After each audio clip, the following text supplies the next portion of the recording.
Friday, which means it's time for another of Grant McCombie's famous Pacific Northwest getaways. Today, Grant tackles an issue found in many Oregon communities: food insecurity. In Tillamook County, there's a unique solution that has volunteers working alongside state employees to share the bounty of fall salmon so families get enough to eat.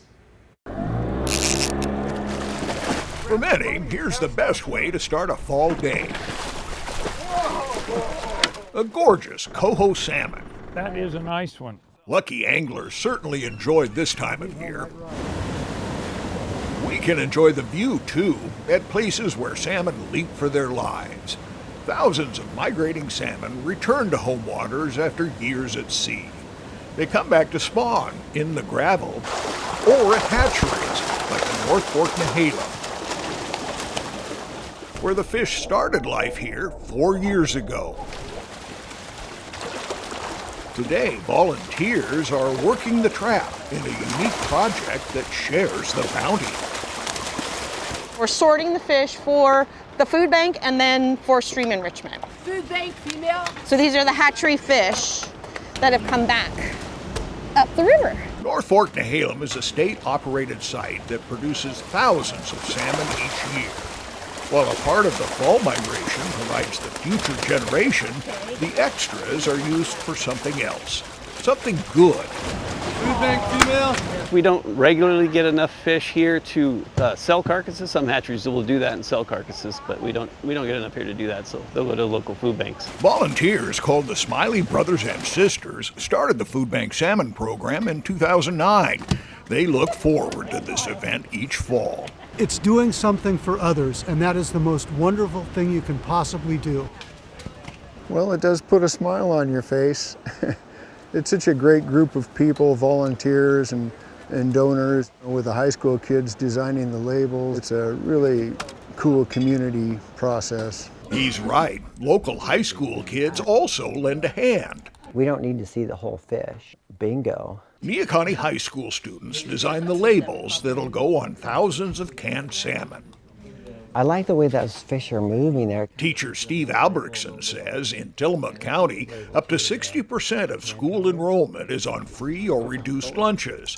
So designing a food product that helps their neighbors is an important and creative tie for young people. With the season that we're in now, the Thanksgiving and the Christmas season, and that aspect of giving, it really kind of sinks in the giving nature, because they are giving back into their community, and in a big way. In a big way. The students spent 3 weeks on the label design project. During that time, the surplus salmon makes the rounds. First to a Garibaldi processor called Fish People, where thousands of salmon are cleaned and filleted at cost. We use everything here. I'll sell the carcasses to people that are crabbing. The scraps and skin and all that will go to a farmer, and he mixes it into his compost pile. And all the money we get from the eggs will go back to the program. So we try not to waste anything here. Then it's on to Belle Bowie Seafood in Seaside for cutting, trimming, and weighing each half-pound can.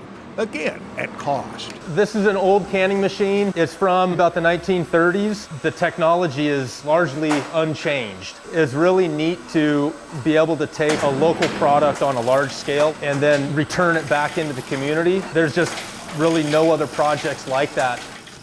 Back at Nehalem High School, that much is certain. So we're just going to take a little glue on that glue here part. You're going to wrap it around there. Your goal here is to try to make it as tight as possible here, and then you're off with can number 1, and you have 500 to go. Hundreds of canned fish, not for sale, but given away at each of the 15 county food banks.